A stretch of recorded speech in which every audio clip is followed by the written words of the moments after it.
पिछले क्लास में हम लोगों ने स्टार्ट किया था इलेक्ट्रोस्टैटिक क्लास 12th का। उसमें हम लोगों ने चार्जेस के बारे में देखा था, चार्जेस क्या होते हैं, कैसे जनरेट होते हैं, कितने टाइप के होते हैं। तो आंसर था 2 टाइप के होते हैं, एक पॉजिटिव और दूसरा नेगेटिव। ठीक, आज हम लोग देखेंगे प्रॉपर्टी ऑफ चार्जेस, जिसमें सबसे पहले हम लोग देखेंगे एडिटिविटी ऑफ चार्जेस। ठीक है, मतलब जो चार्जेस होते हैं बेटा, चार्जेस वो किस नेचर के होते हैं, एडिटिव नेचर के होते हैं। ठीक है, एडिटिव, इसका मतलब क्या है कि देखो अगर कोई भी एक बॉडी है, कोई भी एक आइसोलेटेड सिस्टम है, ठीक, इसमें 3 चार्ज है, सपोज एक 2 कूलम, एक है +4 कूलम, एक है -3 कूलम। ठीक, this is the Q1, Q2 और Q3। इस सिस्टम में 3 चार्जेस हैं, Q1, Q2 और Q3। अगर हमें पूरी बॉडी का चार्ज निकालना है Q, ठीक है, तो इस पूरे बॉडी का चार्ज Q होता है algebraic sum of all the charges present in this system. ठीक, समझ गए? चलो, मतलब पूरे सिस्टम का चार्ज कितना हुआ, जो Q है उसकी वैल्यू कितनी होगी, इसके अंदर जितने भी इंडिविजुअल चार्जेस हैं इन सभी का algebraic sum, that is Q1 plus Q2 plus Q3 plus 2 coulomb plus 4 coulomb -3 coulomb. तो कितना हो जाएगा, 2 प्लस 4 -3, तो क्या 6 -3 दैट इज 3 कूलम। तो पूरे बॉडी का चार्ज कितना हो जाएगा, 3 coulomb. This is the additivity of charges, additive nature के होते हैं, राइट। ठीक है, दूसरा जो हम लोग यहाँ प्रॉपर्टी लेने वाले हैं that is conservation of charges, conservation of charges. ठीक है, कंजर्वेशन में हम लोग क्या देखते हैं, देखो कंजर्वेशन ऑफ एनर्जी आपने देखा हुआ है, ठीक, उसमें होता है energy neither be created nor be destroyed. ठीक है, इसी तरीके से यहां पर भी होता है कंजर्वेशन ऑफ चार्ज में। ठीक है, charges neither be created nor be destroyed. ना तो क्रिएट कर सकते हैं हम चार्जेस को, ना तो उनको डिस्ट्रॉयड कर सकते हैं। But can only be transferred, but can only be transferred. एक बॉडी से दूसरे बॉडी में ये चार्जेस ट्रांसफर हो सकते हैं बस। ठीक है, जैसे हम लोगों ने देखा हुआ था कि रबिंग, अगर 2 बॉडी है A और B, जब इन दोनों को हम रबिंग करते हैं तो किसी के एक के ऊपर मान लो पॉजिटिव जनरेट हो जाता है और एक के ऊपर नेगेटिव चार्ज जनरेट हो जाता है। ठीक है, इसका मतलब ये हुआ कि देखो पॉजिटिव वाले जो बॉडी होगी, ध्यान रखना न्यूमेरिकल में भी इसके जो भी कंसेप्ट बता रहा हूँ उसका यूज होगा। ठीक है, पॉजिटिव पर हुआ जो चार्ज ट्रांसफर कर देता है, जो डोनेट करता है, उस पर कैसा चार्ज आ जाएगा, पॉजिटिव, और जो रिसीव करता है वो कैसा चार्ज हो जाएगा, नेगेटिव। ठीक, अब एक बात यहाँ पर देखना, मान लो सपोज इसके पास पहले 10 इलेक्ट्रॉन थे, अगर 2 इलेक्ट्रॉन दे दिया तो कितना हो गया इसके पास, 8 इलेक्ट्रॉन बचा। डोनेट किया मतलब पॉजिटिव नेचर का हो जाएगा। पॉजिटिव तब होगा जब इसमें इलेक्ट्रॉन की कमी हो जाएगी। ठीक है, जब इसमें इलेक्ट्रॉन कम हो जाएंगे तो पॉजिटिव नेचर का हो जाएगा। ऐसे सवाल आते हैं कि कोई एक सब्सटेंस है जिसमें इतने इलेक्ट्रॉन की कमी हो गई, तो कितने उसकी चार्ज की वैल्यू बताइए और नेचर बताइए। तो जब भी कमी अगर हुआ, ध्यान रखना, कमी की बात आई तो हमेशा पॉजिटिव, और जब अधिक हुआ तो हमेशा नेगेटिव, क्योंकि रिसीव करेगा तो बढ़ेगा चार्ज, है ना, तो वो कैसा हो जाएगा नेचर का, नेगेटिव। तो ध्यान रखना कि इस ट्रांसफर होने से पहले और ट्रांसफर होने के बाद टोटल जो चार्जेस होंगे वो हमेशा सेम होंगे, कंजर्व्ड होंगे। ठीक है, इसका एक और डेफिनेशन हम लोग बोल सकते हैं कि total charge of an isolated system is constant. Note कर लो इसको, total charge of N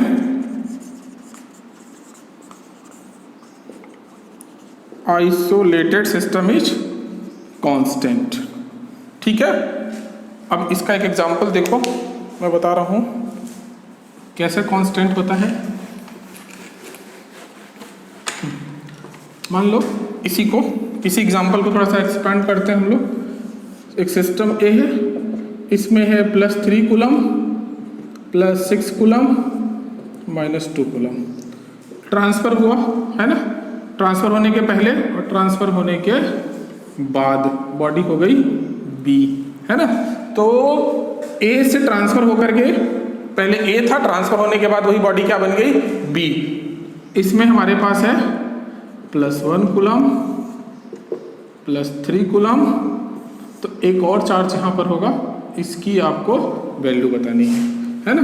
suppose this is Q1, this is Q2, this is Q3, Q1 dash, Q2 dash, Q3 dash. Q1 और Q इनकी value दिया हुआ है, Q3 dash की value आपको calculate करना है, ठीक है। तो टोटल चार्ज कंजर्व होगा, ट्रांसफर के पहले और ट्रांसफर के बाद सेम होगा। तो आप बोल सकते हैं Q1 + Q2 + Q3, इसकी जो वैल्यू हो जाएगी Q1 dash + Q2 dash + Q3 dash. तो Q1 की वैल्यू 3, 6 -2 1 3 प्लस Q3 डैश आपको कैलकुलेट करना है। तो 9 - 2 7 और ये हो जाएगा 4 प्लस Q3 डैश। तो 4 इधर लेकर आ जाओगे माइनस में, तो Q3 डैश की वैल्यू हो जाएगी 3 कूलम। ये कितनी वैल्यू हो जाएगी, +3 कूलम चार्ज का वैल्यू हो जाएगा, राइट। तो इस तरीके से कंजर्वेशन ऑफ चार्ज आप समझ गए कि इसके पहले, ट्रांसफरिंग के पहले और ट्रांसफर के बाद वाला चार्ज हमेशा कैसा होता है, सेम होना चाहिए, ठीक। चलिए एक और यहाँ पर रिएक्शन का मैं आपको एग्जांपल दे रहा हूँ, एक और रिएक्शन का एग्जांपल मैं आपको यहाँ पर दे रहा हूँ। जैसे एक कैल्शियम है, ठीक। कैल्शियम के ऊपर जब हम एक प्रोटॉन की बम्बार्डिंग करते हैं, this is the proton, 1H1 क्या होता है, प्रोटॉन। कैल्शियम का नंबर कितना होता है, 2044, है ना। एक कैल्शियम के ऊपर जब एक प्रोटॉन की हम बम्बार्डिंग किए, कैल्शियम है, प्रोटॉन आया, इसके ऊपर बम्बार्डिंग किया, तो क्या होता है ना, ब्रेक होता है। ब्रेक होकर क्या बन जाता है, देखो ये आगे चल के क्या बन जाता है, स्कैंडियम। स्कैंडियम कितना होता है ये, एक न्यूट्रॉन भी यहाँ से रिलीज होता है, न्यूट्रॉन ऐसे लिखते हैं हम, है ना। और स्कैंडियम का 21 के साथ ही क्या बन जाता है, 44, ठीक। चलिए अब यहाँ पर देखते हैं कि क्या ट्रांसफर होने के पहले, जब रिएक्शन है उसके पहले के चार्ज और बाद के चार्ज बराबर हैं क्या, है ना। तो रिएक्शन के पहले, बिफोर रिएक्शन और आफ्टर रिएक्शन, दोनों कैसे होने चाहिए बेटा, बराबर। तो रिएक्शन से पहले इसके पास चार्ज हो जाएगा 20 और यहाँ हो जाएगा 1, इधर हो जाएगा 21 और ये 0, देखो बराबर आ रहे हैं क्या, 21 = 21। ये हो गया, चार्जेस कंजर्व हो गए, ठीक। चलिए इसको आप नोट डाउन कर लीजिए, ठीक। अगले प्रॉपर्टी पर आते हैं, कर लिए। चलिए थर्ड और बहुत ही इंपॉर्टेंट प्रॉपर्टी जिसके ऊपर हमें क्वेश्चन देखने को मिलते हैं, that is the quantization of charge.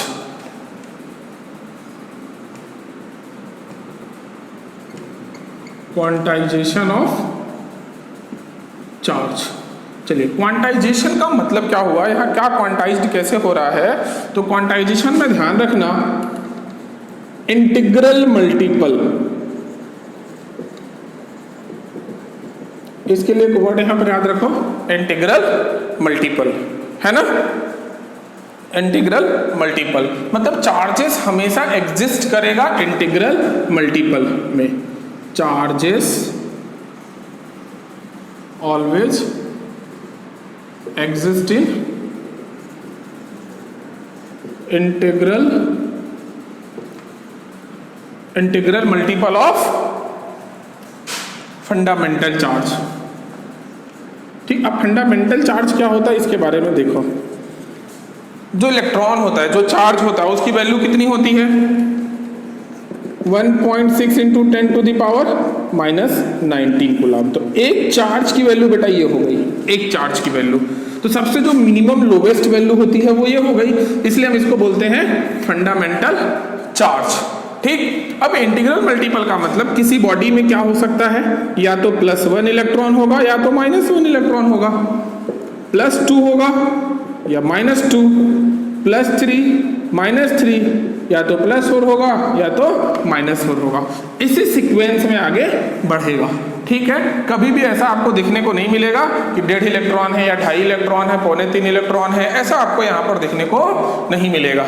ठीक, तो ध्यान रखेंगे कि जो टोटल चार्ज होता है किसी भी बॉडी में, ठीक, इलेक्ट्रॉन के इंटीग्रल मल्टीपल के बराबर होता है। This is the total charge. ये हो गया नंबर ऑफ इलेक्ट्रॉन और ये हो गया चार्ज ऑन इलेक्ट्रॉन। ठीक, अब ये जो वैल्यू होगी प्लस में भी हो सकती है, माइनस में भी, तो प्लस माइनस NE हमको मिल गया Q is equals to plus minus NE। ठीक, इस बात का ध्यान रखेंगे। तो देखो, बहुत ही बेसिक सी बात है और आसान भी है कि किसी भी बॉडी में जो टोटल चार्ज होता है, ठीक, वो n के मल्टीपल, या तो 1 इलेक्ट्रॉन होगा, 2 इलेक्ट्रॉन होगा, 3 इलेक्ट्रॉन होगा, 4 इलेक्ट्रॉन, 5, 6, 7, इस तरीके से ही पॉसिबल है। मान लो कि अगर 1 इलेक्ट्रॉन है तो वैल्यू कितनी हो गई? 1 इलेक्ट्रॉन है तो Q is equals to 1 × 1.6 × 10 to the power -19। तो देखो, ये 10 वाला पार्ट तो आपको भी सॉल्व करना ही नहीं है। इसका मल्टीपल देखिए 1.6, इतनी वैल्यू हो जाएगी। 2 इलेक्ट्रॉन हुए तो Q is equals to 2 × 1.6 × 10 to the power -19। अगर आप इसको मल्टीप्लाई करते हो तो 3.2 × 10 टू द पावर -19 कूलम। अब देखो, मैंने बोला क्या तो 1 होगा या तो 2 होगा, तो जब 1 इलेक्ट्रॉन हुआ तो 1.6, 2 इलेक्ट्रॉन हुआ तो 3.2, मतलब 1.6 और 3.2 के बीच में वैल्यू पॉसिबल नहीं है। कोई अगर मान लो 1.8 दे दिया, 2.4 दे दिया, 2.8 दे दिया, 3 दे दिया, 2 दे दिया, तो पॉसिबल नहीं है, हो ही नहीं सकता। क्लियर ये बात? हमेशा या तो 1.6, 3.2, 3 इलेक्ट्रॉन हो जाएंगे तो 4.8, 4 हो जाएगा तो 6.4, इस तरीके से वैल्यू आपकी आगे चेंज होती रहेगी। ठीक, तो ध्यान रखना, ये पॉजिटिव भी हो सकता है और नेगेटिव भी हो सकता है। राइट, एक क्वेश्चन ले लेते हैं यहाँ पर, बहुत ही आसान सा एक सवाल ले लेते हैं। चलो,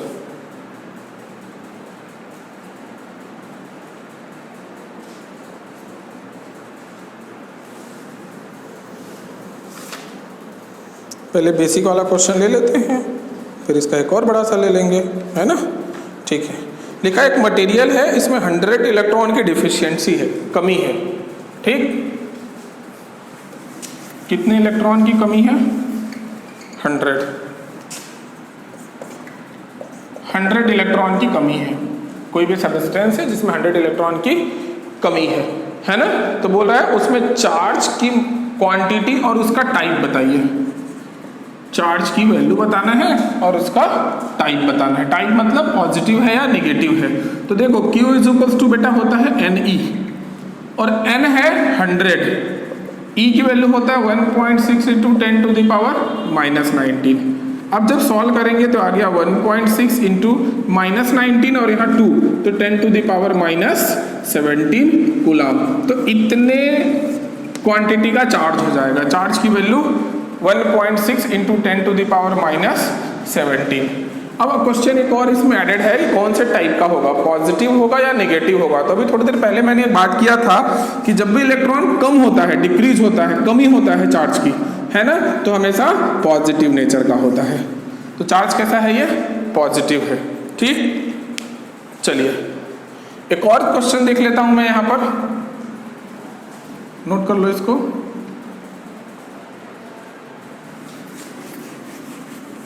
एक और क्वेश्चन देख लेते हैं, फिर आगे बढ़ते हैं।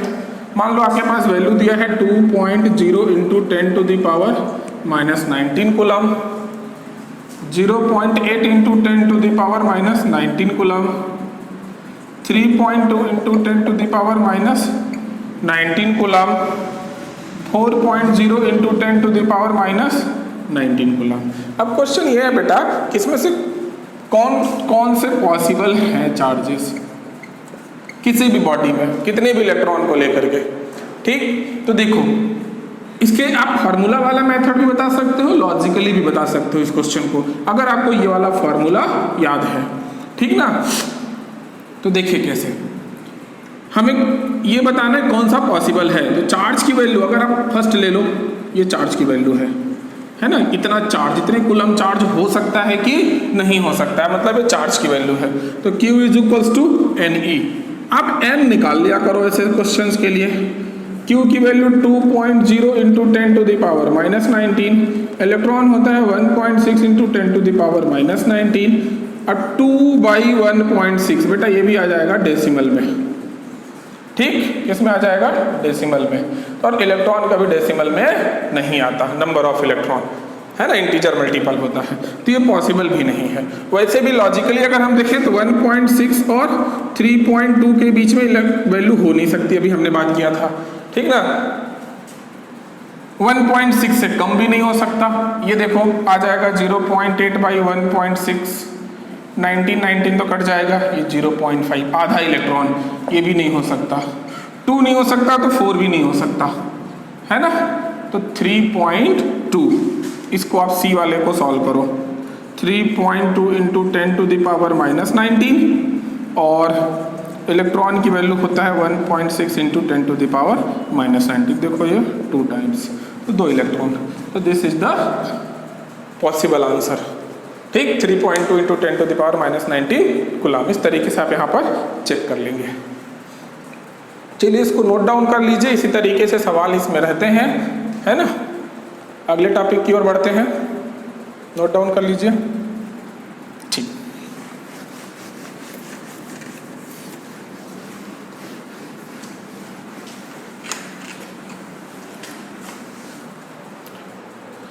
चलिए अगला टॉपिक जितना समझने में इजी है उतना ही ये इम्पॉर्टेंट भी है, ठीक, बहुत ही इम्पॉर्टेंट बोल सकते हैं, बोर्ड के पॉइंट से भी बोल सकते हैं, जेईई और नीट के लिए बोल सकते हैं, ठीक है। इसमें बहुत सारे टाइप के न्यूमेरिकल्स भी लेंगे, बेसिक वाले जो रहेंगे वो बोर्ड के लिए इम्पॉर्टेंट होते हैं। अगर आप जेईई नीट के लिए हैं तो वो तो आपको उससे और एडवांस लेवल का ही बनना चाहिए, लेकिन उसके लिए भी आपको बेसिक समझना जरूरी है, ठीक। तो हम सभी टाइप के क्वेश्चन करा के देखेंगे, ठीक है। जो बोर्ड के लिए देख रहे हैं वो बोर्ड लेवल के क्वेश्चन तक रुक जाएंगे, और बाकी बच्चे पूरा देख लेंगे, सारे सवाल कर लेंगे, ठीक है। चलिए पहले टॉपिक पर आते हैं, कूलम्स लॉ, ठीक। कूलम एक साइंटिस्ट थे, उनके नाम पर ही है, गर्मी बहुत है यार। चलो, तो इन्होंने एक अपना लॉ दिया था, किसके ऊपर, देखो हमने देखा था कि चार्जेस पॉजिटिव नेगेटिव दो तरह के होते हैं। जब दो चार्जेस को हम पास में लाएंगे तो उनका नेचर ऐसा हो सकता है कि वो दोनों पॉजिटिव पॉजिटिव हो, दोनों नेगेटिव नेगेटिव हो, एक पॉजिटिव और एक नेगेटिव हो, ठीक।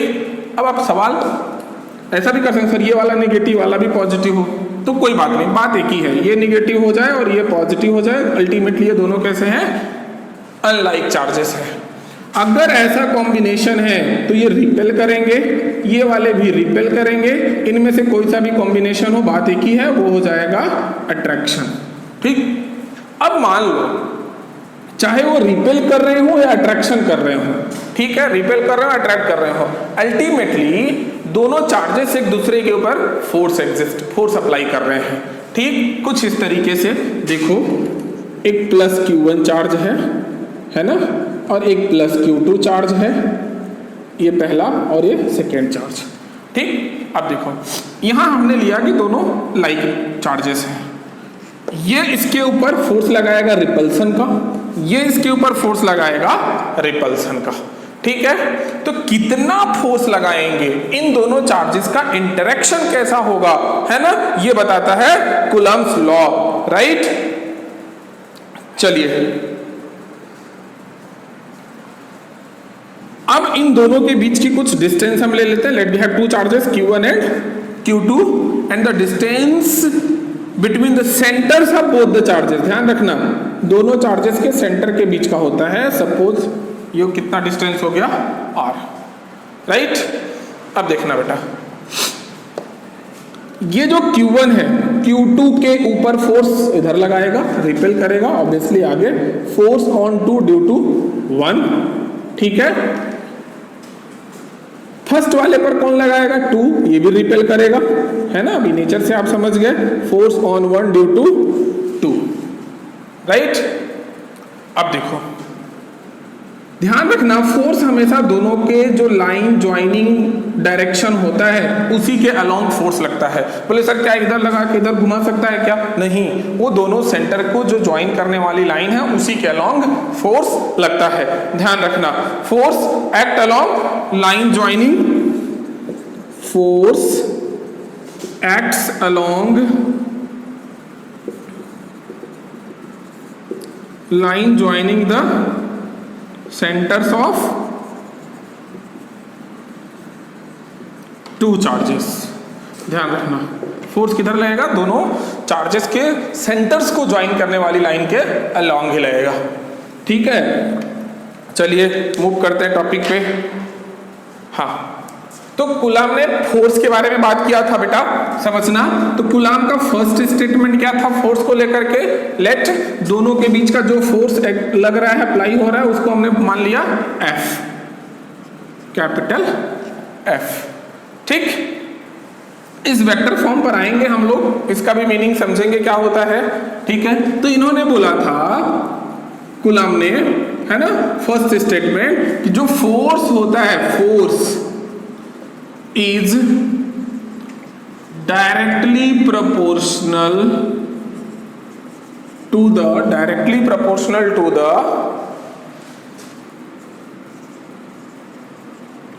product of two charges, ठीक।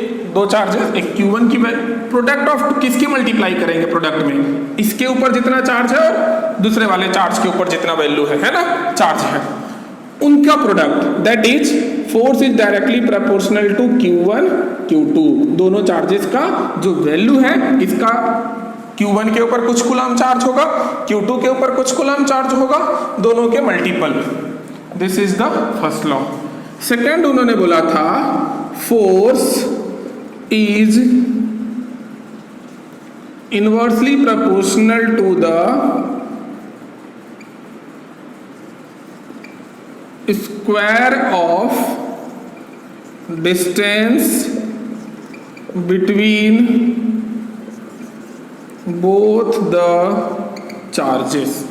Distance between both the charges. अब डिस्टेंस आ रहा है तो समझना कि दोनों के सेंटर से डिस्टेंस, ठीक। तो F proportional to square of 1/r², ठीक है। देखो हमने यहाँ बोला डायरेक्टली प्रोपोर्शनल, यहाँ बोला इनवर्सली प्रोपोर्शनल, सिंबल दोनों का सेम है। तो डिफरेंस क्या है कि जो डायरेक्टली होता है वो न्यूमरेटर में होता है, जो इनवर्सली होता है वो डिनोमिनेटर में होता है, ठीक है। ये आ गया। अब ये दो लॉ के बाद कंबाइन कीजिए दोनों को, फ्रॉम वन एंड टू। तो F प्रोपोर्शनल टू, न्यूमरेटर वाले को न्यूमरेटर में लिखो, डिनोमिनेटर वाले को डिनोमिनेटर में लिखो। अब हम क्या करते हैं, इस प्रोपोर्शनल को हटाते हैं तो एक कांस्टेंट आता है यहाँ पर K, Q1 Q2/r², ठीक। K Q1 Q2/r², ठीक है। K यहाँ पर क्या है? अभी तो हम इसको प्रोपोर्शनलिटी कांस्टेंट बोलते हैं, ठीक। फिर आगे इसका और डिटेल अभी देखते हैं, इसको नोट कीजिए फिर आगे बढ़े। कर दूं रफ, इधर का कर दे रहा हूं, अच्छा है ना। चलो K Q1 Q2/r²। अब ध्यान रखना, ये जो K है यहां पर हमने बोला प्रोपोर्शनलिटी कांस्टेंट होता है, लेकिन इस कांस्टेंट की वैल्यू कितनी होती है वो भी नोट कर लीजिए, 1/4πε0, ठीक है। 1/4πε0। देखो बेटा 1 और 4π तो कांस्टेंट होता है, लेकिन इसकी वैल्यू चेंज होती है, ε0 की वैल्यू चेंज होती है। तो ये ε0 है क्या? परमिटिविटी ऑफ द मीडियम, ठीक। तो अगर ये मीडियम के साथ इसकी वैल्यू चेंज होगी, जब यहां पुट करेंगे तो ये पूरी वैल्यू चेंज होगी। दैट मीन्स के की वैल्यू कांस्टेंट नहीं, हर बार कांस्टेंट नहीं है, मीडियम टू मीडियम ये वेरी करता है। ठीक, लेकिन अभी हम लोग लेकर चलेंगे एयर या वैक्यूम के लिए, दोनों के लिए सेम होता है। इसके जगह पर कोई और मीडियम होगा तो के की वैल्यू चेंज हो जाएगी। ठीक, अब देखो अगर इस फॉर्मूले को हम यहां पुट करें 1/4 pi epsilon naught Q1 Q2 by R square, तो कूलम्स लॉ हमारा आगे चल के ये वैल्यू हो जाता है। अब बेटा ये समझो डेरिवेशन तो हमने देखे या, ठीक, लेकिन अगर न्यूमेरिकल में Q1 Q2 हमको दे दिया, दोनों चार्जेस की वैल्यू दे दिया, उनके बीच की डिस्टेंस दे दिया, ठीक, एप्सिलॉन नॉट दे दिया, एयर और वैक्यूम के लिए ही चलो, ठीक है। तो आप जब न्यूमेरिकल सॉल्व करेंगे तो ये वैल्यू हर बार आपको कैलकुलेट करनी पड़ेगी, ठीक है। 1/4 इंटू पाई की वैल्यू इंटू एप्सिलॉन नॉट की वैल्यू, जबकि अगर मीडियम सेम है तो ये वैल्यू हर बार हर न्यूमेरिकल में वही मिलेगी, सॉल्व करने पर ये वाली वैल्यू भी आपको हर बार सेम मिलेगी। तो हम इसको कैलकुलेट करके आपको बता दे रहे हैं कि जब एयर या वैक्यूम के लिए के की वैल्यू सॉल्व करना तो 9 इंटू 10 टू द पावर 9 होता है। यूनिट के बारे में अभी हम चर्चा करेंगे, ठीक, कि के की यूनिट क्या होती है। समझ गए बात को? तो के की वैल्यू एयर और या वैक्यूम के लिए होता है 9 इंटू 10 टू द पावर 9। ठीक, चलिए अब आगे देख लेते हैं यूनिट के की। तो देखो this is the value of के, ये वाला फॉर्मूला। यूनिट बनाने के लिए पहले के को सब्जेक्ट बनाओ, के का फॉर्मूला बनाओ। तो के इज इक्वल्स टू, देखो आर स्क्वायर इधर जाकर मल्टीप्लाई हो जाएगा एफ के साथ में, तो F into R square by Q1 into Q2। Force unit हो गया न्यूटन, आर डिस्टेंस मीटर का square, coulomb into coulomb, coulomb square, तो हो गया न्यूटन मीटर स्क्वायर पर कूलम स्क्वायर। एक बार देख लीजिए इसको, ठीक है, न्यूटन मीटर स्क्वायर पर कूलम स्क्वायर कैसे आया, ये भी बात आपको समझ में आ गया, नोट डाउन कीजिए। आगे बढ़ते हैं, कुछ क्वेश्चंस देख लेंगे अभी, है ना। चलिए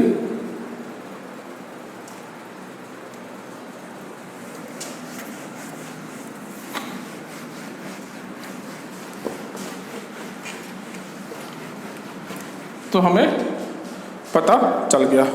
अब देखो इनके कुछ यूनिट्स की हम बात कर लेते हैं पहले, फिर आगे हम लोग बढ़ेंगे न्यूमेरिकल्स में, है ना।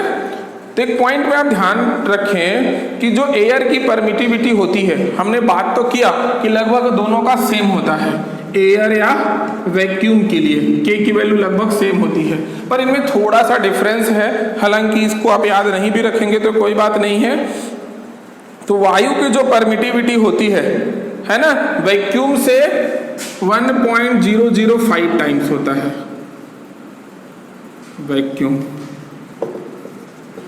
Permittivity of air 1.005 times of permittivity of vacuum.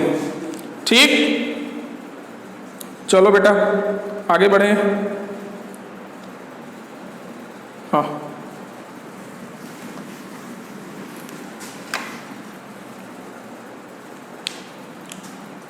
या फिजिकल्स टू के Q1 Q2 by R square. हाँ, ये देख लिया, फोर्स की यूनिट हमने देख लिया, डाइन होता है।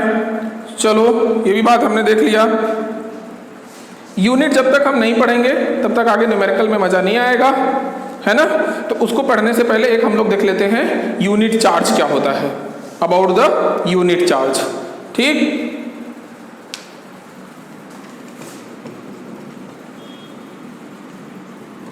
यूनिट चार्ज के बारे में थोड़ा देख लेते हैं।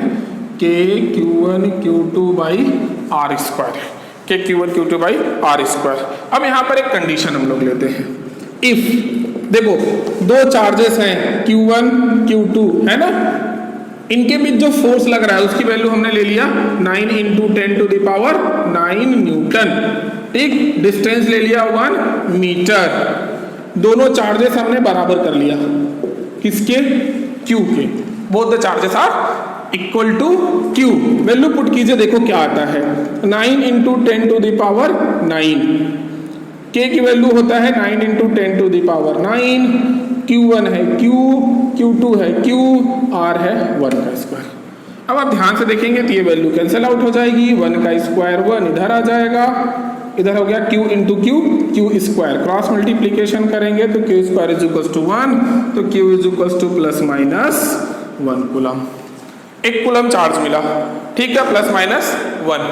तो आप इसको कैसे डिफाइन करेंगे कि 1 कूलम चार्ज तभी होगा जब दो चार्जेस के बीच का फोर्स कितना होगा, 9 into 10 to the power 9 newton, both are separated at a distance of 1 metre and the value of both the charges are same, है ना। तो इसको हम बोलेंगे unit charge. If two charges are placed at 1 metre, ठीक, exerting some force of 9 into 10 to the power 9 newton, ठीक, तो जो दोनों चार्ज होंगे उनकी वैल्यू कितनी होगी बेटा, 1 कूलम होगी। चलिए यहां तक बात समझ में आ गया। अब आगे इनके ऊपर बेस्ड कुछ क्वेश्चन ले लेते हैं, कूलम्स लॉ के ऊपर, इसको मैं रफ कर दे रहा हूं। एक बड़ा ही सिंपल क्वेश्चन है कि दो प्रोटॉन है, ठीक, उनके बीच की डिस्टेंस कितनी है, 4 into 10 to the power minus 15 metre, ठीक, नोट कर लो, दो प्रोटॉन है, ठीक है, और उनके बीच की डिस्टेंस कितनी है, 4 into 10 to the power minus 15 metre. दो प्रोटॉन है, एक प्रोटॉन Q1 इधर ले लिया, दूसरा प्रोटॉन Q2 ले लिया। अगर इसका मतलब यह है कि अगर दोनों प्रोटॉन है तो दोनों के चार्जेस सेम होंगे, तो यहाँ पर Q1 is equals to Q2 is equals to Q होगा। इनके बीच की डिस्टेंस कितनी है, 4 into 10 to the power minus 15 metre, ठीक। अब हमें फोर्स निकालना है, कोई बात नहीं, सारी वैल्यूज आपको दी हुई है, गिवन है ना। क्वेश्चन है calculate the force exerting between two protons, है ना, if both are separated at the distance of 4 into 10 to the power minus 15 metre. We know that F is equals to K Q1 Q2 by R square. K की value होता है 9 into 10 to the power 9, Q into Q distance है 4 into 10 to the power minus 15 का square. बस आगे आपका पूरा mathematics है। मेन चीज है कि इस क्वेश्चन जो गिवन है वहां से वैल्यूज को पहचानना, फॉर्मूले में पुट करना, कौन सा फॉर्मूला लग रहा है ये बात आपको देखना बहुत इंपॉर्टेंट होता है बेटा फिजिक्स में, है ना, फिजिक्स के न्यूमेरिकल में। अब आगे तो आपके पास कुछ बचा नहीं, ठीक, हाँ, Q इंटू Q जो है इनकी वैल्यू आपको पुट करनी होगी। प्रोटॉन के ऊपर कितना चार्ज होता है, तो आंसर है 1.6 into 10 to the power minus 19 coulomb. तो अब एक बात समझिए, यहां भी Q की वैल्यू आप यही पुट कर, देखो Q इंटू Q कितना होगा, Q स्क्वायर, है ना, तो जो भी चार्ज की वैल्यू है Q उसका भी स्क्वायर हो जाएगा, ठीक। तो आप चलो एक बार और लिख लेते हैं, 9 into 10 to the power 9 into इस वैल्यू का स्क्वायर, तो 1.6 स्क्वायर है तो दो बार करके लिख लो, 10 टू द पावर माइनस 19 इसका स्क्वायर कर दो, डिवाइडेड बाई 4 का स्क्वायर 16 और 10 to the power minus 15 into 2 हो जाएगा माइनस 30। कुछ बच्चे इसका एक बार मैंने देखा था स्क्वायर 15 का, तो सर 10 की पावर 225 हो जाएगा, नहीं, ब्रैकेट है, मल्टीप्लाई होगा दोनों पावर में, ठीक है। तो चलो सबसे पहले आप कोशिश किया करो कि जो 10 की वैल्यूज हैं उनको आप सॉल्व किया करो, ठीक, 10 की पावर वाली वैल्यूज कैसे वो देखो। हालांकि यहाँ पर आपको इसी स्टेप में हम लोग लिख दिए होते तो आसान पड़ गया होता।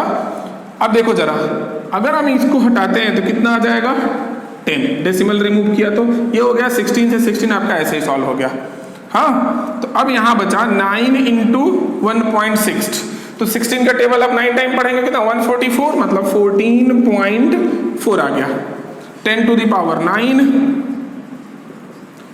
ये हो गया 10 to the power minus 38।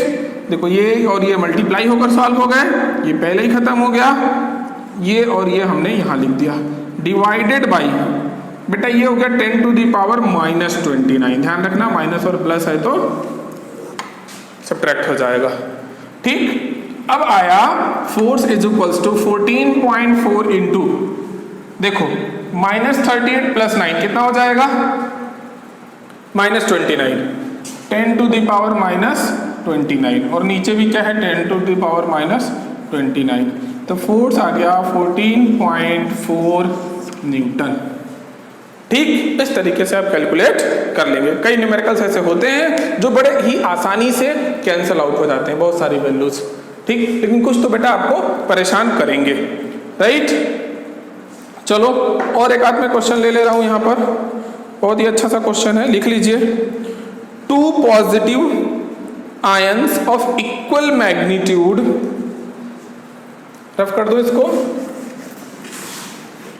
2 positive ions of equal magnitude, question है 2 positive ions of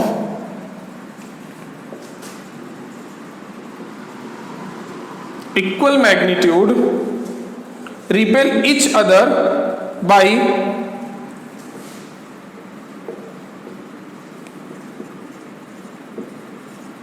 3.7 into 10 to the power -9 Newton. बोलो सर क्या आप क्वेश्चन देख के लिख रहे हैं? हाँ। इफ द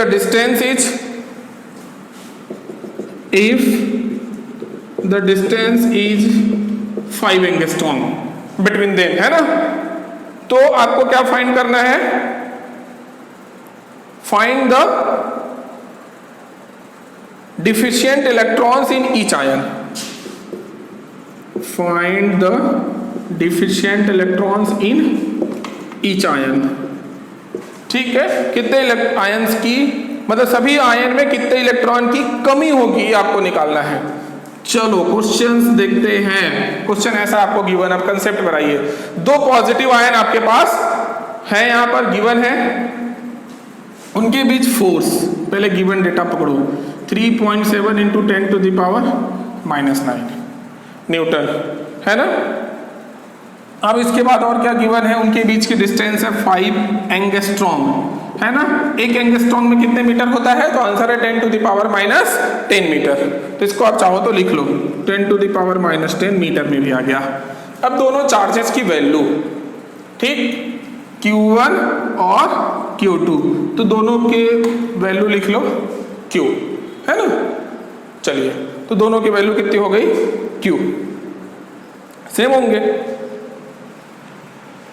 अब लगाइए फॉर्मूला कूलम्स का, F = K Q1 Q2 by R²। चलिए हम इधर लिख दे रहे हैं, 3.7 into 10 to the power -19, 9 into 10 to the power 9, Q into Q, 5 into 10 to the power -10 का स्क्वायर। चलो भैया सॉल्व करो जरा आप जल्दी जल्दी। ये पूरी वैल्यू यहाँ से नीचे आ जाएगी, 3.7 इंटू, और ये वाली वैल्यू ऊपर चली जाएगी, ठीक, 10 to the power -19 इंटू इसका स्क्वायर कर लो 25, इसका स्क्वायर कर लो -20, है ना, और ये वाली वैल्यू नीचे आ जाएगी डिवीजन में, 9 इंटू 10 to the power 9, और उधर आ जाएगा आपका Q²। अब इसको आपको सॉल्व करना है ना।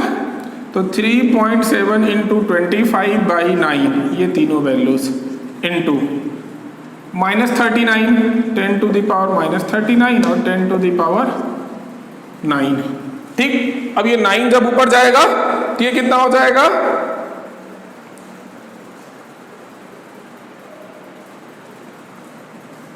ये ऊपर चला गया, नीचे आ गया, इसको सॉल्व कर लो। 3.7 इंटू 25/9 इंटू ऊपर चला गया तो 48, 10 to the power 48, ठीक है। Q² है, इसको जो आप रूट लेकर के देख लो, ठीक, तो 3.7 का कितना हो जाएगा? लगभग आपका हो जाएगा 1 पॉइंट समथिंग आ जाएगी वैल्यू, है ना।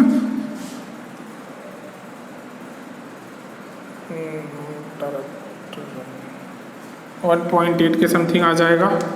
ये 5, 3, 10 to the power -24 is equals to Q, है ना। ये पूरी वैल्यू आप सॉल्व कर लोगे तो आपके पास जो टोटल चार्ज की वैल्यू बेटा आ जाएगी वो रहेगी 3.2 इंटू 10 टू द पावर 1.9। ये जब पूरा सॉल्व करोगे तो 3.2 है ना into 10 to the power -24 is equals to Q। ठीक है, इस तरीके से आप यहाँ पर सॉल्व कर लेंगे। अब आपको चार्ज की वैल्यू मिल गई। जब चार्ज की वैल्यू आपको मिल गई है तो आप क्या करेंगे, है ना, ओके, तभी थोड़ा सा गड़बड़ा आंसर आ रहा है। यहाँ फोर्स की वैल्यू कितनी है, -19 हमने लिख दिया है, -19 लिख दिया है, तो ये हो जाएगा -29 और ये हो जाएगा 38, तो ये आ जाएगा -19 और ये भी आ जाएगा -19। चार्ज की वैल्यू हमें मिल गया। ठीक, जब चार्ज की वैल्यू देखो तो समझ में आ जाएगा आपको गलत आंसर आ रहा है। 19 कैसे कैंसिल होगा, नहीं होगा, डेसिमल में वैल्यू आ जाएगी, है ना। तो Q इज इक्वल्स टू आपको मिल गया। कितने इलेक्ट्रॉन्स चाहिए, we know that Q is equals to N। जब भी कितने इलेक्ट्रॉन, नंबर ऑफ इलेक्ट्रॉन पूछेगा तो ये वाला फार्मूला लगाएंगे, N is equals to Q by E।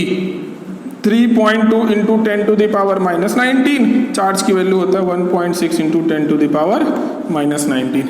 Cancel out हो गया, 2, आंसर इज 2। 2 इलेक्ट्रॉन्स की कमी होगी। इस तरीके से आप क्वेश्चन को समझेंगे और सॉल्व कर लेंगे। चलो इसको नोट डाउन कर लो। एक और क्वेश्चन देखता हूं।